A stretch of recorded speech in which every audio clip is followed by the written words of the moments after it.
Hello friends, ਉਮੀਦ ਕਰਦਾ ਤੁਸੀਂ ਸਾਰੇ ਜਣੇ ਠੀਕ ਠਾਕ ਹੋਵੋਗੇ। ਆਪਣਾ ਤੇ ਆਪਣੇ ਘਰਦਿਆਂ ਦਾ ਖਾਸ ਕਰਕੇ ਧਿਆਨ ਰੱਖ ਰਹੇ ਹੋਵੋਗੇ, ਕਿਉਂਕਿ ਦੁਬਾਰਾ ਤੋਂ ਫਿਰ ਉਹੀ ਚਿੰਗਾਰੀਆਂ ਉੱਠ ਰਹੀਆਂ ਨੇ ਕਿ ਕਰੋਨਾ ਦੀ ਇੱਕ ਤੀਸਰੀ ਵੇਵ ਵੀ ਆ ਰਹੀ ਹੈ।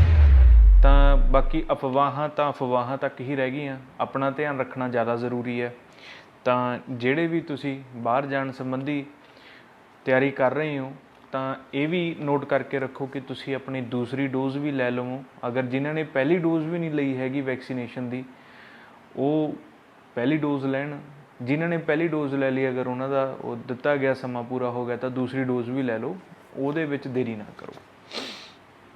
ਹੁਣ ਅੱਜ ਦਾ ਜਿਹੜਾ ਆਪਣਾ ਮੇਨ ਕਨਸੈਪਟ ਹੈ, ਆਪਾਂ ਅੱਜ ਅਪਡੇਟ ਦੇਣੀ ਆ ਉਹਨਾਂ ਬੱਚਿਆਂ ਨੂੰ ਜਿਨ੍ਹਾਂ ਦਾ ਰਿਫਿਊਜ਼ਲ ਆਇਆ ਕੈਨੇਡਾ ਤੋਂ।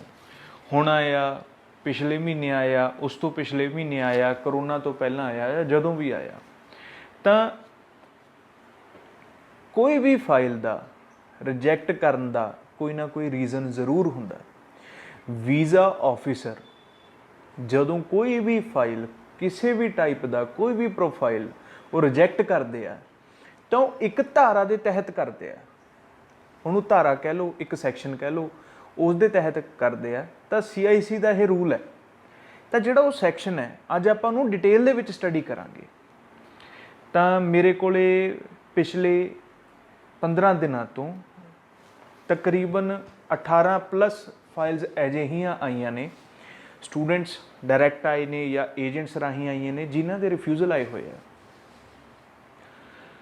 ਇੱਕ ਗੱਲ ਇਹ ਮੈਂ ਵੀਡੀਓ ਆਪਣਾ ਅੱਗੇ ਵਧਣ ਤੋਂ ਪਹਿਲਾਂ ਇਹ ਵੀ ਚੀਜ਼ ਹੁਣ ਧਿਆਨ 'ਚ ਰੱਖ ਲਿਓ ਕਿ ਰਿਫਿਊਜ਼ਲ ਆਉਣਾ ਉਹ ਕੋਈ ਤੁਹਾਡੇ ਪ੍ਰੋਫਾਈਲ ਨੂੰ ਰੋਕ ਨਹੀਂ ਦਿੰਦਾ। ਉਹ ਕੋਈ ਉਹ 'ਤੇ ਫੁੱਲ ਸਟਾਪ ਨਹੀਂ ਲਾ ਦਿੰਦਾ। ਇੱਕ ਛੋਟਾ ਜਿਹਾ ਕੌਮਾ ਸਮਝ ਕੇ ਚੱਲੋ ਉਹਨੂੰ।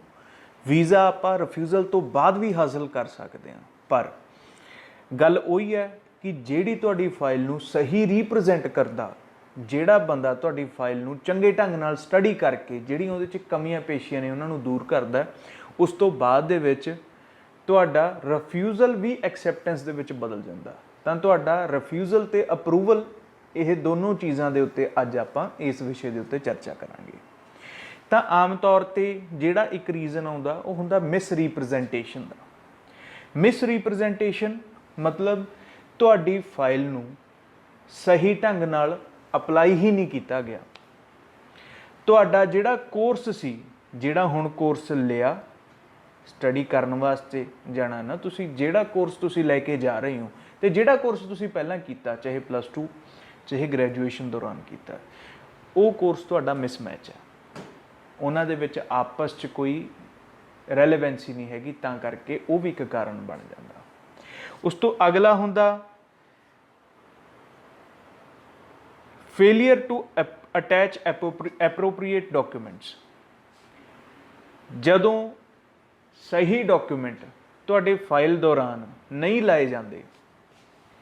ਸਹੀ ਡਾਕੂਮੈਂਟ ਕਿਹੜੇ ਆ ਜਾਂਦੇ ਆ?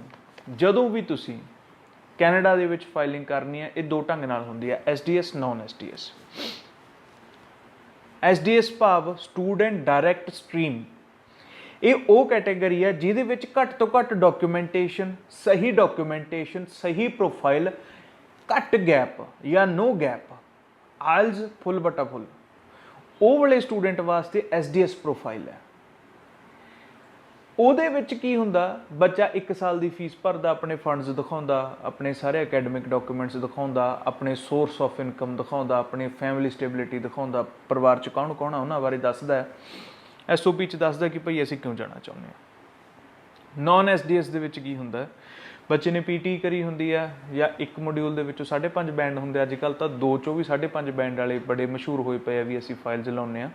ਚਲੋ ਲੈਂਦੇ ਵੀ ਹੋਣੇ ਵੀਜ਼ਾਸ, ਪਰ ਕਿਤੇ ਨਾ ਕਿਤੇ ਉਹ ਚੀਜ਼ਾਂ ਉਹਨਾਂ ਦੇ ਉੱਤੇ ਵੀ ਆਪਾਂ ਚਰਚਾ ਕਰਾਂਗੇ, ਪਰ ਕਿਸੇ ਹੋਰ ਵੀਡੀਓ ਦੇ ਵਿੱਚ। ਹੁਣ ਆਪਾਂ ਆਫ ਟੌਪਿਕ ਨਹੀਂ ਜਾਣਾ।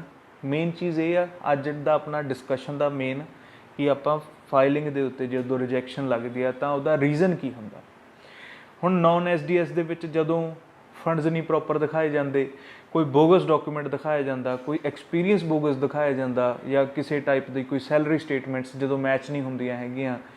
ਅੰਬੈਸੀ ਹੈ, ਅੰਬੈਸੀ ਉਹ ਹੈ ਇੱਕ ਚੀਜ਼ ਜਿਹੜੀ ਤੁਹਾਨੂੰ ਕਿਤੋਂ ਵੀ ਤੁਸੀਂ ਅਗਰ ਕੋਈ ਬੈਂਕਿੰਗ ਸਟੇਟਮੈਂਟ ਲਾਈ ਹੈ, ਉਹਨਾਂ ਕੋਲ ਇਹ ਪਾਵਰ ਹੈ ਕਿ ਉਹ ਉੱਪਰੋਂ ਹੈੱਡ ਬ੍ਰਾਂਚ ਚੋਂ, ਮੁੰਬਈ ਚੋਂ ਜਾਂ ਦਿੱਲੀ ਚੋਂ ਪਤਾ ਕਰਵਾ ਸਕਦੇ ਆ, ਲੋਕਲ ਬ੍ਰਾਂਚਿਸ ਨਹੀਂ ਚੱਲਦੀਆਂ। ਤਾਂ ਇਹ ਜ਼ਰੂਰੀ ਹੈ, ਕੋਈ ਵੀ ਬੋਗਸ ਡਾਕੂਮੈਂਟ ਨਾ ਲਾਓ। ਹੁਣ ਉਸ ਤੋਂ ਬਾਅਦ ਦੇ ਵਿੱਚ ਆ ਜਾਂਦਾ ਪ੍ਰੂਫ ਆਫ ਫੰਡਸ, ਇਸੇ ਧਾਰਾ ਦੇ ਵਿੱਚ 14-20 ਸੈਕਸ਼ਨ ਦੇ ਵਿੱਚ ਆ ਜਾਂਦਾ। ਹੁਣ ਪ੍ਰੂਫ ਆਫ ਫੰਡਸ ਕੀ ਹੁੰਦੇ ਆ? ਫੰਡਸ ਤਾਂ ਦਿਖਾਤੇ, ਫਰਜ਼ ਕਰੋ ਇੱਕ ਬੰਦਾ ਜਿਹਦੇ ਕੋਲੇ ਆਪਣਾ ਇੱਕ ਘਰ ਹੈ, ਪ੍ਰੋਪਰਟੀ ਦੇ ਨਾਮ ਤੇ ਆਪਣਾ ਇੱਕ ਘਰ ਹੈ, ਉਹ ਬੰਦਾ ਆਪਣੇ ਬੱਚੇ ਨੂੰ ਕੈਨੇਡਾ ਭੇਜਣ ਚਾਹੁੰਦਾ, ਉਹਦੇ ਬੱਚਾ ਬੜਾ ਇੰਟੈਲੀਜੈਂਟ, ਆਇਲਸ ਕਰ ਲਈ, ਸਭ ਕੁਝ ਹੋ ਗਿਆ। ਤਾਂ ਉਹ ਬੰਦੇ ਨੇ ਕੀ ਕਰਿਆ, ਕੁਛ ਵੀ ਫੜ ਧੜ ਕੇ ਜਾਂ ਆਪਣੇ ਘਰ ਨੂੰ ਗਹਿਣੇ ਰੱਖ ਕੇ ਜਾਂ ਆਪਣੇ ਘਰ ਨੂੰ ਵੇਚ ਕੇ ਜਾਂ ਆਪਣੇ ਘਰ ਤੇ ਲੋਨ ਲੈ ਕੇ, ਜਿਵੇਂ ਵੀ ਆ, ਉਹਨੇ ਬੱਚੇ ਦੀ ਕਿਵੇਂ ਨਾ ਕਿਵੇਂ ਆਪਣੀ ਫੀਸ ਦਾ ਇੰਤਜ਼ਾਮ ਕਰਤਾ। 4 ਰਿਸ਼ਤੇਦਾਰਾਂ ਤੋਂ ਜਾਂ ਵਿਆਜੂ ਪੈਸੇ ਚੱਕ ਕੇ ਉਹਨੇ GIC ਵੀ ਭਰਤੀ। ਹੁਣ ਉਹਨੇ ਇਹ ਸਭ ਕੁਝ ਕਰਤਾ। ਹੁਣ ਜਦੋਂ ਫਾਈਲ ਲਾਈ ਤਾਂ ਉਦੋਂ ਅਗਲਾ ਕੀ ਦਿਖਾਊਗਾ ਕਿ ਕੱਲ੍ਹ ਨੂੰ ਬੱਚਾ ਤਾਂ ਜਾ ਰਿਹਾ ਸਟੱਡੀ ਵੀਜ਼ਾ 'ਤੇ ਨਾ, ਫਰਜ਼ ਕਰੋ ਕੋਈ ਖੁਦਾ ਨਾ ਖਾਸਤਾ ਬੱਚੇ ਨੂੰ ਉੱਥੇ ਪ੍ਰੋਬਲਮ ਆ ਜਾਂਦੀ ਹੈ, ਬੱਚਾ ਕੰਮ ਹੀ ਨਹੀਂ ਕਰਨ ਯੋਗ ਰਹਿੰਦਾ, ਜਾਂ ਬੱਚਾ ਹੀ ਕੰਮ ਨਹੀਂ ਕਰਦਾ, ਜਾਂ ਕੰਮ ਮਿਲਦਾ ਹੀ ਨਹੀਂ, ਜਾਂ ਕਰੋਨਾ ਦਾ ਪ੍ਰਹਾਰ ਇਹੋ ਜਿਹਾ ਕੁਛ, ਖੁਦਾ ਨਾ ਖਾਸਤਾ ਕੁਛ ਇਹੋ ਜਿਹਾ ਹੋ ਜਾਂਦਾ ਕਿ ਉੱਥੇ ਬੱਚਾ ਕੁਛ ਕਰਨ ਜੋਗਾ ਰਹਿੰਦਾ ਹੀ ਨਹੀਂ। ਫਿਰ ਉਸ ਸਿਚੁਏਸ਼ਨ ਦੇ ਵਿੱਚ ਅੰਬੈਸੀ ਆਫਿਸਰ ਇਹ ਚੀਜ਼ ਦੇਖਦਾ ਕਿ ਘਰ ਦੇ ਫਾਈਨੈਂਸ਼ੀਅਲੀ ਕਿੰਨੇ ਕੁ ਸਟੇਬਲ ਨੇ। ਆਪਾਂ ਪੰਜਾਬੀ 'ਚ ਜਿਵੇਂ ਕਹਿ ਦਿੰਦੇ ਹਾਂ ਕਿ ਇੱਕ ਪਿੰਡ ਦਾ ਪਤਾ ਉਹਦੇ ਗੁਹਾਰਿਆਂ ਤੋਂ ਲੱਗ ਜਾਂਦਾ। ਮਤਲਬ ਅਗਰ ਤੁਸੀਂ ਆਪਣੇ ਬੱਚੇ ਨੂੰ ਬਾਹਰ ਭੇਜਣਾ ਚਾਹੁੰਦੇ ਹੋ ਤਾਂ ਫਾਈਨੈਂਸ਼ੀਅਲ ਸਟੇਬਿਲਿਟੀ ਉਹੋ ਜਿਹੀ ਸ਼ੋਅ ਕਰੋ ਅੰਬੈਸੀ ਨੂੰ, ਵੀਜ਼ਾ ਆਫਿਸਰ ਨੂੰ, ਆਪਣੇ ਇੰਨੇ ਕੁ ਕੌਨਫੀਡੈਂਸ ਦੇ ਵਿੱਚ ਲਓ ਕਿ ਉਹ ਇਹ ਦੇਖਣ ਕਿ ਹਾਂ ਭਾਈ ਤੁਸੀਂ ਕੱਲ੍ਹ ਨੂੰ ਆਪਣੇ ਬੱਚੇ ਦੀ ਫੀਸ ਆਸਾਨੀ ਦੇ ਨਾਲ ਭਰ ਸਕਦੇ ਹੋ। ਇਹਦੇ ਵਿੱਚ CA ਰਿਪੋਰਟਸ ਆ ਜਾਂਦੀਆਂ ਨੇ, ਇਨਕਮ ਟੈਕਸ ਰਿਟਰਨਸ ਆ ਜਾਂਦੀਆਂ ਨੇ, ਕੁਛ ਸੈਲਰੀ ਸਲਿੱਪਸ ਆ ਜਾਂਦੀਆਂ ਨੇ। ਮੈਂ ਇਹ ਨਹੀਂ ਕਹਿੰਦਾ ਕਿ ਜੇਕਰ ਤੁਹਾਡੀ ਫਾਈਨੈਂਸ਼ੀਅਲ ਹਾਲਤ ਟਾਈਟ ਆ ਤਾਂ ਤੁਸੀਂ ਆਪਣੇ ਬੱਚੇ ਨੂੰ ਬਾਹਰ ਨਹੀਂ ਭੇਜ ਸਕਦੇ, ਪਰ ਉਹਨਾਂ ਨੂੰ ਸਹੀ ਢੰਗ ਨਾਲ ਪ੍ਰੈਜ਼ੈਂਟ ਕਰਾਉਣ ਦੀ ਜ਼ਿੰਮੇਵਾਰੀ ਤੁਹਾਡੇ ਏਜੰਟ ਦੀ ਹੁੰਦੀ ਆ। ਜੇ ਏਜੰਟ ਦੀ ਇਹ ਨਾਕਾਮੀ ਕਰਕੇ ਤੁਹਾਡੀ ਫਾਈਲ ਰਿਜੈਕਟ ਹੋ ਜਾਂਦੀ ਹੈ ਤਾਂ ਫਿਰ ਉਹਦਾ ਸਰ ਦਾ ਸਾਰਾ ਜਿਹੜਾ ਉਹ ਆਪਾਂ ਕਹਿ ਦਿੰਦੇ ਹਾਂ ਕਿ ਉਹ ਨਾਕਾਮੀ ਦਾ ਰੀਜ਼ਨ ਮੇਨ ਏਜੰਟ ਹੁੰਦਾ। ਹੁਣ ਉਸ ਤੋਂ ਬਾਅਦ ਦੇ ਵਿੱਚ ਆ ਜਾਂਦਾ ਜੀ ਕ੍ਰਿਮੀਨੈਲਿਟੀ ਜਾਂ ਫਿਰ ਮਿਸਿੰਗ ਅ ਡੈਡਲਾਈਨ। ਕਈ ਵਾਰ ਕੀ ਹੁੰਦਾ ਕਿ ਕੁਛ ਬੱਚਿਆਂ ਦੀ ਕਾਹਲ ਹੋ ਜਾਂਦੀ ਆ ਜਾਂ ਕੁਛ ਏਜੰਟਸ ਦੀ ਨਲਾਇਕੀ ਹੋ ਜਾਂਦੀ ਆ ਕਿ ਫਰਜ਼ ਕਰੋ ਕਲਾਸਿਸ ਹੈਗੀਆਂ ਨੇ ਸੈਪਟੈਂਬਰ ਦੇ ਵਿੱਚ ਅਗਰ ਤੁਸੀਂ ਨੇ ਤੁਹਾਡੀਆਂ ਕਲਾਸਿਸ ਨੇ ਤਾਂ ਤੁਹਾਨੂੰ ਫਾਈਲਿੰਗ ਕਰਨੀ ਆ, ਤੁਸੀਂ ਨੇ 25 ਜੁਲਾਈ ਤੋਂ ਪਹਿਲਾਂ ਆਫੀਸ਼ੀਅਲ ਡੇਟ 30 ਹੁੰਦੀ ਹੈ, ਪਰ ਤੁਸੀਂ 25 ਜੁਲਾਈ ਤੋਂ ਪਹਿਲਾਂ ਫਾਈਲਿੰਗ ਕਰਨੀ ਆ। ਤਾਂ ਕਈ ਕੀ ਕਰਦੇ ਆ, ਡੈਡਲਾਈਨ ਟਪਾ ਕੇ ਸਤੰਬਰ ਇਨਟੇਕ ਦੀ ਫਾਈਲਿੰਗ 15 ਅਗਸਤ ਤੋਂ ਬਾਅਦ ਹੋ ਰਹੀ ਹੈ। ਇਹ ਕਿਸੇ ਕਿਤਾਬ ਦੇ ਵਿੱਚ ਨਹੀਂ ਆ। Embassy needs time. Visa officer ਨੇ ਪ੍ਰੋਫਾਈਲ ਨੂੰ ਚੈੱਕ ਕਰਨਾ ਜੀ, ਉਹਨਾਂ ਨੇ ਉਹ ਨਹੀਂ ਕਰਨਾ, ਉਹਨਾਂ ਨੇ ਪੈਸੇ ਨਹੀਂ ਲਏ ਤੁਹਾਡੇ ਤੋਂ, ਉਹ ਤੁਹਾਡੇ ਤੋਂ ਪੈਸੇ ਜਾਂ ਕਿਸੇ ਏਜੰਟ ਦੀ ਉੱਤੇ ਨਹੀਂ, ਪੇਰੋਲ 'ਤੇ ਨਹੀਂ ਚੱਲਦੇ, ਉਹਨਾਂ ਨੇ ਤਾਂ ਆਪਣਾ ਕੰਮ ਕਰਨਾ। ਅਤੇ ਉਹਨਾਂ ਨੂੰ ਕੰਮ ਕਰਨ ਵਾਸਤੇ ਅਗਰ ਉਹਨਾਂ ਨੇ ਤੁਹਾਡੀ ਬੈਂਕਿੰਗ ਸਟੇਟਮੈਂਟਸ ਚੈੱਕ ਕਰਾਉਣੀਆਂ ਨੇ, ਤੁਹਾਡੇ ਡਾਕੂਮੈਂਟਸ ਦੀ ਓਥੈਂਟਿਸਿਟੀ ਦੇਖਣੀ ਆ, ਤਾਂ ਉਹਨਾਂ ਨੇ ਇਹ ਸਾਰੀਆਂ ਚੀਜ਼ਾਂ ਚੈੱਕ ਕਰਵਾਉਣੀਆਂ ਨੇ, ਤਾਂ ਉਹਦੇ ਲਈ ਇਟ ਟੇਕਸ ਟਾਈਮ। ਤਾਂ ਐਮਬੈਸੀ ਘੱਟੋ ਘੱਟ 30 ਤੋਂ 40-45 ਦਿਨ ਲੈਂਦੀ ਆ। ਕਿਸੇ ਦੀ ਬਾਹਲੀ ਚੰਗੀ ਕਿਸਮਤ ਹੈ ਤਾਂ ਉਹ ਬੱਚੇ ਦਾ ਹਫ਼ਤੇ ਦੇ ਵਿੱਚ ਵੀ ਆ ਜਾਂਦਾ। ਵੈਸੇ ਇੰਨਾ ਕੁ ਟਾਈਮ ਲੈਂਦੀ ਆ ਐਮਬੈਸੀ, ਤਾਂ ਇੰਨੇ ਟਾਈਮ ਤੋਂ ਪਹਿਲਾਂ ਫਾਈਲਿੰਗ ਕਰਨੀ ਚਾਹੀਦੀ ਆ। ਤਾਂ ਡੈਡਲਾਈਨ ਵਾਲਾ ਵੀ ਇੱਕ ਰੀਜ਼ਨ ਆ ਜਾਂਦਾ ਆਮ ਤੌਰ 'ਤੇ। ਫਿਰ ਜੀ ਇੱਕ ਇਹਦੇ ਵਿੱਚ ਆਉਂਦਾ ਕ੍ਰਿਮੀਨੈਲਿਟੀ। ਹੁਣ ਕ੍ਰਿਮੀਨੈਲਿਟੀ ਕੀ ਚੀਜ਼ ਹੁੰਦੀ ਆ? ਫਿਲਹਾਲ ਆਪਣਾ ਪੰਜਾਬ ਇੱਕ ਉਸ ਦੌਰ 'ਚੋਂ ਨਿਕਲ ਰਿਹਾ ਜਿੱਥੇ ਨਸ਼ਾ, ਗੈਂਗਸਟਰਿਜ਼ਮ, ਚੋਰੀ ਚਕਾਰੀ, ਠੱਗੀਆਂ ਠੋਰੀਆਂ, ਬਹੁਤ ਕੁਛ ਚੱਲ ਰਿਹਾ। ਅਤੇ ਕਈ ਵਾਰ ਕੀ ਹੁੰਦਾ ਕਿ ਕਿਸੇ ਦੇ ਉੱਤੇ ਕੋਈ ਕ੍ਰਿਮੀਨਲ ਚਾਰਜਿਸ ਹੁੰਦੇ ਆ। ਦੇਖੋ, ਜ਼ਰੂਰੀ ਨਹੀਂ ਹੈਗਾ ਕਿ ਹਰੇਕ ਬੰਦਾ ਬੋਰਨ ਕ੍ਰਿਮੀਨਲ ਹੁੰਦਾ। ਸਮਟਾਈਮਸ ਕੋਈ ਸਿਚੁਏਸ਼ਨਸ ਇਹੋ ਜਿਹੀਆਂ ਹੋ ਜਾਂਦੀਆਂ ਨੇ, ਕੁਛ ਇਹੋ ਜਿਹੇ ਸਰਕਮਸਟੈਂਸਿਸ ਬਣ ਜਾਂਦੇ ਆ ਕਿ ਬੰਦਾ ਕਿਸੇ ਕੋਈ ਪ੍ਰੋਬਲਮ 'ਚ ਘਿਰ ਜਾਂਦਾ ਅਤੇ ਕੋਈ ਕਾਨੂੰਨੀ ਕੋਈ ਲੀਗਲ ਕਾਰਵਾਈ ਹੋ ਜਾਂਦੀ ਆ। ਤਾਂ ਜੇਕਰ ਕੋਈ ਸਟੂਡੈਂਟ ਜਾਂ ਕੋਈ ਵੀ ਵੀਜ਼ਾ ਐਸਪੀਰੈਂਟ ਜਿਹਨੇ ਵੀਜ਼ਾ ਅਪਲਾਈ ਕਰਨਾ ਤਾਂ ਇਹ ਚੀਜ਼ ਜ਼ਰੂਰ ਦੇਖ ਕੇ ਚੱਲੇ ਕਿ ਅਗਰ ਉੱਤੇ ਕੋਈ ਕ੍ਰਿਮੀਨਲ ਚਾਰजेस ਨੇ ਤਾਂ ਉਹ ਖਾਰਜ ਹੋਣ, ਉਹਨਾਂ ਦੀ NOC ਮਿਲੇ। NOC ਮਿਲਣ ਤੋਂ ਬਾਅਦ ਫਿਰ ਤੁਸੀਂ ਲਾਓ।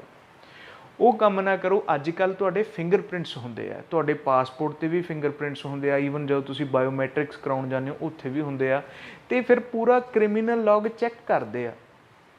ਜਿੱਥੇ ਉਹ ਚੀਜ਼ ਇਹਨਾਂ ਨੂੰ ਮਿਲ ਜਾਂਦੀ ਹੈ ਨਾ, ਉਹਦੀ ਫਿਰ ਕਿਹੜ ਤੁਹਾਡੀ ਫਾਈਲ ਦੇ ਵਿੱਚ ਨਿਕਲਦੀ ਆ। ਇਹ ਚੀਜ਼ ਯਾਦ ਰੱਖੋ ਮੇਰੇ ਦੋਸਤੋ। ਕੋਈ ਗੱਲ ਨਹੀਂ, ਅਗਰ ਕਿਤੇ ਨਾ ਕਿਤੇ ਤੁਹਾਨੂੰ ਇਹ ਲੱਗਦਾ ਕੋਈ, ਦੇਖੋ ਇੱਕ ਚੰਗੇ ਕੰਸਲਟੈਂਟ ਨੂੰ ਮੈਂ ਇਹ ਚੀਜ਼ ਕਹਿ ਕੇ ਮੰਨਦਾ, ਇਹ ਚੀਜ਼ ਮੈਂ ਆਪ ਖੁਦ ਇਹ ਚੀਜ਼ ਆਪਣੇ ਕਲਾਇੰਟ ਨੂੰ ਕਹਿਣਾ ਵੀ ਜੇਕਰ ਤੁਸੀਂ ਮੇਰੇ ਕੋਲ ਆਏ ਹੋ ਤਾਂ ਆਪਣੀ ਸੱਚਾਈ ਨੂੰ ਲੈ ਕੇ ਆਓ। ਜਿਵੇਂ ਆਪਾਂ ਕਹਿ ਦਿੰਦੇ ਹਾਂ ਡਾਕਟਰ ਅਤੇ ਵਕੀਲ ਕੋਲ ਕੋਈ ਓਹਲਾ ਨਹੀਂ ਰੱਖੀਦਾ, ਤਾਂ ਤੁਸੀਂ ਅਗਰ ਇੱਥੇ ਆਪਣਾ ਪ੍ਰੋਫਾਈਲ ਕਿਸੇ ਨੂੰ ਦੇ ਰਹੇ ਹੋ ਤਾਂ ਓਹਲਾ ਨਾ ਰੱਖੋ ਕਿਸੇ ਵੀ ਚੀਜ਼ ਦਾ। ਤਾਂ ਦੋਸਤੋ ਜ਼ਰੂਰੀ ਹੈ ਇਹਨਾਂ ਸਾਰੀਆਂ ਚੀਜ਼ਾਂ, ਚੰਗਾ ਏਜੰਟ ਚੁਣੋ, ਰੈਲੇਵੈਂਟ ਸਟੱਡੀ ਕਰੋ, ਪ੍ਰੋਫਾਈਲ ਦੇ ਨਾਲ ਕੰਪਰੋਮਾਈਜ਼ ਨਾ ਕਰੋ। ਅਗਰ ਬਾਰ-ਬਾਰ ਆਇਲਸ ਜਾਂ PT ਦੇ ਕੇ ਥੱਕ ਚੁੱਕੇ ਹੋ ਅਤੇ ਤੁਹਾਡੇ ਬੈਂਡ ਸਕੋਰ ਜਾਂ ਤੁਹਾਡੇ ਸਕੋਰ ਨਹੀਂ ਪ੍ਰੋਪਰ ਆ ਰਹੇ ਤਾਂ ਕੁਛ ਹੋਰ ਆਲਟਰਨੇਟ ਕੱਢ ਲਓ, ਕੁਛ ਹੋਰ ਸੈਕੰਡਰੀ ਕੋਰਸਿਸ ਜਾਂ ਹੋਰ ਚੰਗੀ ਤਿਆਰੀ ਕਰ ਲਓ, ਹੋਰ ਮਿਹਨਤ ਕਰ ਲਓ, ਆਪਣੀ ਸਿਟਿੰਗ ਵਧਾ ਲਓ, ਪਰ ਕੋਈ ਹੋਰ ਸ਼ਾਰਟਕਟ ਨਾ ਲਓ। ਉਹਦੇ ਨਾਲ ਤੁਹਾਡੇ ਪ੍ਰੋਫਾਈਲ ਦੇ ਉੱਤੇ ਇਹ ਚੀਜ਼ਾਂ ਆ ਜਾਂਦੀਆਂ ਨੇ। ਹੁਣ ਇੱਕ ਹੋਰ ਕੁਐਸਚਨ ਆ ਬਹੁਤ ਸਟੂਡੈਂਟਸ ਦਾ ਕਿ ਬੈਨ ਬੱਚੇ ਦੇ ਉੱਤੇ ਕਿਉਂ ਲੱਗਦਾ, ਕਿਸੇ ਵੀ ਕੈਂਡੀਡੇਟ ਦੇ ਉੱਤੇ ਬੈਨ ਕਿਉਂ ਲੱਗਦਾ। ਬੈਨ ਹੁੰਦਾ ਜੀ ਇੱਕ ਲਿਮਿਟਿਡ ਪੀਰੀਅਡ ਦਾ, 3 ਸਾਲ ਦਾ, 5 ਸਾਲ ਦਾ, 6 ਮਹੀਨਿਆਂ ਦਾ। ਬੈਨ ਦੇ ਵਿੱਚ ਇਹ ਚੀਜ਼ ਹੋ ਜਾਂਦੀ ਹੈ ਕਿ ਤੁਸੀਂ ਫਾਈਲ ਅਪਲਾਈ ਹੀ ਨਹੀਂ ਕਰ ਸਕਦੇ। ਅਦਰਵਾਈਜ਼ ਜਦੋਂ ਵੀ ਕਿਸੇ ਵੀ ਸਟੂਡੈਂਟ ਨੂੰ ਰਿਫਿਊਜ਼ਲ ਆਉਂਦਾ, ਉਹ ਨੀਚੇ ਇੱਕ ਚੀਜ਼ ਲਿਖਿਆ ਹੁੰਦਾ ਕਿ you are welcome to apply again with a new visa fee. ਤੁਹਾਨੇ ਨਵੀਂ ਅੰਬੈਸੀ ਫੀਸ ਭਰਨੀ ਹੁੰਦੀ ਹੈ, ਜਿਹੜੇ ਕੁਛ ਚਾਰਜਸ ਹੁੰਦੇ ਆ, ਤੁਹਾਡਾ 25-30 ਹਜ਼ਾਰ ਦਾ ਖਰਚਾ ਦੁਬਾਰਾ ਤੋਂ ਹੁੰਦਾ। ਉਹ ਖਰਚਾ ਤੁਸੀਂ ਪਾ ਕੇ ਆਪਣੀ ਦੁਬਾਰਾ ਤੋਂ ਫਾਈਲ ਅਪਲਾਈ ਕਰ ਸਕਦੇ ਹੋ, ਵੀਜ਼ਾ ਲੈ ਸਕਦੇ ਹੋ। ਹੁਣ ਮੈਂ ਕਿਸੇ ਦਾ ਨਾਮ ਨਹੀਂ ਲਊਂਗਾ, ਪਰ ਕੁਝ ਕੁ ਬੰਦੇ ਮਸ਼ਹੂਰ ਨੇ ਇਸ ਫੀਲਡ ਦੇ ਵਿੱਚ ਕਿ ਉਹ ਫਾਈਲਸ ਨੂੰ ਪਹਿਲਾਂ ਮਾੜੇ ਪ੍ਰੋਫਾਈਲ ਚੱਕ ਲੈਂਦੇ ਆ, ਨੰਬਰਸ ਦੇ ਉੱਤੇ 100-125 ਫਾਈਲ ਚੱਕ ਲਈ। ਉਸ ਤੋਂ ਬਾਅਦ ਦੇ ਵਿੱਚ ਕੀ ਕਰਦੇ ਆ, ਉਹ ਜਿੰਨਾ ਟਾਈਮ ਤੱਕ ਉਹ ਰੀਅਪਲਾਈ ਕਰੀ ਜਾਂਦੇ ਆ। ਕਈ ਤਾਂ ਜਦੋਂ ਕੇਪਸ ਨੋਟ ਕੱਢਦੇ ਆ ਬੱਚੇ ਤਾਂ ਉਦੋਂ ਪਤਾ ਲੱਗਦਾ ਕਿ 7-7 ਵਾਰੀ ਫਾਈਲ ਨੂੰ ਰੀਅਪਲਾਈ ਕੀਤਾ ਗਿਆ ਹੁੰਦਾ। ਤਾਂ ਗੱਲ ਉੱਥੇ ਹੀ ਆ ਜਾਂਦੀ ਹੈ, ਪ੍ਰੋਫੈਸ਼ਨਲ ਤੋਂ ਕੰਮ ਕਰਵਾਓ। ਅਗਰ ਤੁਹਾਡੀ ਫਾਈਲ ਕਿਸੇ ਪ੍ਰੋਫੈਸ਼ਨਲ ਦੇ ਹੱਥ 'ਚ ਤਾਂ ਤੁਹਾਨੂੰ ਕਿਸੇ ਪ੍ਰਕਾਰ ਦੀ ਕੋਈ ਪ੍ਰੋਬਲਮ ਨਹੀਂ ਆਉਂਦੀ। ਬਾਕੀ ਇਹ ਜਿਹੜੀਆਂ ਚੀਜ਼ਾਂ ਨੇ, ਤੁਹਾਡਾ ਰਿਫਿਊਜ਼ਲ ਆਇਆ ਹੋਇਆ ਤਾਂ ਕੋਈ ਇਸ਼ੂ ਨਹੀਂ, ਉਹ ਦੂਰ ਹੋ ਜਾਏਗਾ। ਅਗਰ ਕੋਈ ਬੈਨ ਵਾਲਾ ਵੀ ਸਟੂਡੈਂਟ ਹੈਗਾ ਮੇਰੀ ਇਸ ਵੀਡੀਓ ਨੂੰ ਸੁਣ ਰਿਹਾ, ਪਹਿਲਾਂ ਉਹਦੀ ਫਾਈਲ ਨੂੰ ਚੈੱਕ ਕੀਤਾ ਜਾਏਗਾ, ਬੈਨ ਦਾ ਰੀਜ਼ਨ ਪਤਾ ਕੀਤਾ ਜਾਏਗਾ। ਬੈਨ ਜਾਂ ਤਾਂ ਬੋਗਸ ਡਾਕੂਮੈਂਟ ਕਰਕੇ ਲੱਗੂਗਾ ਤੁਹਾਡੇ 'ਤੇ, ਜਾਂ ਕੋਈ ਕ੍ਰਿਮੀਨੈਲਿਟੀ ਕਰਕੇ ਲੱਗੂਗਾ ਤੁਹਾਡੇ 'ਤੇ, ਜਾਂ ਫਿਰ ਇੱਕ ਬੈਨ ਦਾ ਅੱਜ ਕੱਲ੍ਹ ਹੋਰ ਵੀ ਮੇਨ ਰੀਜ਼ਨ ਆ ਗਿਆ, ਅਗਰ ਤੁਸੀਂ ਨਾਲ ਜਿਵੇਂ ਕੈਨੇਡਾ ਦੇ ਨਾਲ US ਚੱਲਦਾ, ਫਰੈਂਡਲੀ ਨੇਸ਼ਨ ਤੋਂ ਤੁਸੀਂ ਕਿਤੋਂ ਬੈਨ ਨੂੰ ਪਹਿਲਾਂ ਤੋਂ ਜਾਂ ਕਿਤੋਂ ਮਲਟੀਪਲ ਟਾਈਮਸ ਰਿਜੈਕਟਡ ਹੋ ਫਰੈਂਡਲੀ ਨੇਸ਼ਨ ਤੋਂ, ਤਾਂ ਤੁਹਾਡੇ 'ਤੇ ਬੈਨ ਦਾ ਕਾਰਨ ਵੀ ਹੋ ਸਕਦਾ। ਕੋਈ ਵੀ ਇੱਕ ਵੀਜ਼ਾ ਆਫਿਸਰ ਦੂਜੀ ਕੰਟਰੀ ਦੇ ਵੀਜ਼ਾ ਆਫਿਸਰ ਦੇ ਰੂਲ ਨੂੰ ਖਾਰਜ ਨਹੀਂ ਕਰਦਾ। ਉਹ ਪਹਿਲਾਂ ਇਹ ਦੇਖਦਾ ਕਿ ਭਾਈ ਵੀਜ਼ਾ, ਅਗਰ ਫਲਾਣੀ ਕੰਟਰੀ ਦੇ ਵੀਜ਼ਾ ਆਫਿਸਰ ਨੇ ਇਹਦਾ ਵੀਜ਼ਾ ਰਿਜੈਕਟ ਕੀਤਾ ਤਾਂ ਕਿਸੇ ਕਾਰਨ ਤਹਿਤ ਕੀਤਾ। ਤਾਂ ਇਹ ਚੀਜ਼ਾਂ ਨੇ ਮੇਰੇ ਦੋਸਤੋ ਜਿਨ੍ਹਾਂ ਤੋਂ ਤੁਸੀਂ ਬਚ ਸਕਦੇ ਹੋ। ਆਪਣੀ ਫਾਈਲ ਨੂੰ ਰਿਜੈਕਟ ਕਰਵਾਉਣ ਤੋਂ ਤੁਸੀਂ ਬਚ ਸਕਦੇ ਹੋ। ਬਾਕੀ ਇਹ ਰਿਜੈਕਸ਼ਨਸ ਦੇ ਉੱਤੇ ਵੀਡੀਓ ਬਣਾਉਣੀ ਬਹੁਤ ਜ਼ਿਆਦਾ ਜ਼ਰੂਰੀ ਸੀ। ਮੇਰਾ ਕੋਈ ਮਨੋ ਇੱਛਾ ਨਹੀਂ ਹੈਗੀ ਕਿ ਮੈਂ ਨੈਗੇਟਿਵਿਟੀ ਫੈਲਾਵਾਂ, ਪਰ ਇਹ ਸਟੂਡੈਂਟ ਇਹ ਚੀਜ਼ ਸਮਝਣ, ਜੇ ਵੀਜ਼ਾ ਆਉਣਾ ਵੀ ਇੱਕ ਸੱਚਾਈ ਆ ਤਾਂ ਰਿਫਿਊਜ਼ਲ ਹੋਣਾ ਵੀ ਇੱਕ ਸੱਚਾਈ ਹੈ। ਮੈਂ ਜਦੋਂ ਦਾ ਕੰਮ ਕਰਨ ਲੱਗਿਆ ਮੈਂ ਇਕੱਲੇ ਵੀਜ਼ਾ ਅਪਰੂਵਲਸ ਹੀ ਨਹੀਂ ਦੇਖੇ, ਮੇਰੇ ਵੀ ਸਟੂਡੈਂਟਸ ਦੇ ਵੀਜ਼ਾ ਰਿਫਿਊਜ਼ਲਸ ਆਏ ਆ। ਅਤੇ ਉਹ ਚੀਜ਼ ਨੂੰ ਮੈਂ ਪ੍ਰਾਊਡਲੀ ਕਹਿਣਾ ਕਿ ਜੇ ਵੀਜ਼ਾ ਰਿਫਿਊਜ਼ਲਸ ਆਏ ਆ ਤਾਂ ਉਸ ਤੋਂ ਬਾਅਦ ਵੀਜ਼ਾ ਅਪਰੂਵਲਸ ਵੀ ਲਏ ਆ। ਤਾਂ ਇਹ ਸਟੂਡੈਂਟ ਟੂ ਸਟੂਡੈਂਟ ਅਤੇ ਸਟੂਡੈਂਟ ਟੂ ਏਜੰਟ ਕਮਿਊਨੀਕੇਸ਼ਨ ਦੇ ਉੱਤੇ ਡਿਪੈਂਡ ਕਰਦਾ ਹੁੰਦਾ। ਇਸ ਮੇਰੀ ਵੀਡੀਓ ਨੂੰ ਦੇਖ ਕੇ ਅਗਰ ਕੋਈ 2-4 ਬੰਦੇ ਵੀ ਸੇਧ ਲੈ ਲੈਣ ਤਾਂ ਮੈਂ ਸਮਝਦਾ ਕਿ ਮੇਰੀ ਇਹ ਅੱਜ ਦਾ ਵੀਡੀਓ ਬਣਾਉਣ ਦਾ ਇੱਕ ਜਿਹੜਾ ਮੈਂ ਕੀਮਤੀ ਤੁਹਾਡਾ ਵੀ ਸਮਾਂ ਲਿਆ, ਇਹਦੇ ਵਿੱਚ ਸਫਲ ਹੋ ਜਾਊਂਗਾ। ਬਾਕੀ ਤੁਸੀਂ ਕਮੈਂਟ ਕਰਕੇ ਵੀ ਦੱਸ ਸਕਦੇ ਹੋ ਅਗਰ ਕਿਸੇ ਦਾ ਕੋਈ ਰਿਫਿਊਜ਼ਲ ਆਇਆ। ਮੇਲ ਨੀਚੇ ਦਿੱਤੀ ਹੋਈ ਮੇਲ ਦੇ ਉੱਤੇ ਤੁਸੀਂ ਆਪਣੇ ਡਾਕੂਮੈਂਟਸ ਭੇਜ ਸਕਦੇ ਹੋ। ਮੋਬਾਈਲਸ ਦੇ ਉੱਤੇ ਤੁਸੀਂ ਸੰਪਰਕ ਸਾਧ ਸਕਦੇ ਹੋ, ਸਾਡੇ ਨਾਲ ਗੱਲਬਾਤ ਕਰ ਸਕਦੇ ਹੋ। ਅਗਰ ਤੁਸੀਂ ਸੰਗਰੂਰ ਆ ਸਕਦੇ ਹੋ ਤਾਂ ਤੁਸੀਂ ਸੰਗਰੂਰ ਆ ਕੇ ਵੀ ਆਪਣੀ ਪ੍ਰੋਫਾਈਲ ਪ੍ਰਤੀ ਸਰ ਦੀ ਸਾਰੀ ਜਾਣਕਾਰੀ ਲੈ ਸਕਦੇ ਹੋ। ਬਾਕੀ ਤੁਸੀਂ ਆਪਣਾ ਬੜਾ ਕੀਮਤੀ ਸਮਾਂ ਮੈਨੂੰ ਦਿੱਤਾ, ਮੈਂ ਤੁਹਾਡਾ ਬੇਹੱਦ ਸ਼ੁਕਰਗੁਜ਼ਾਰ ਹਾਂ। ਧੰਨਵਾਦ।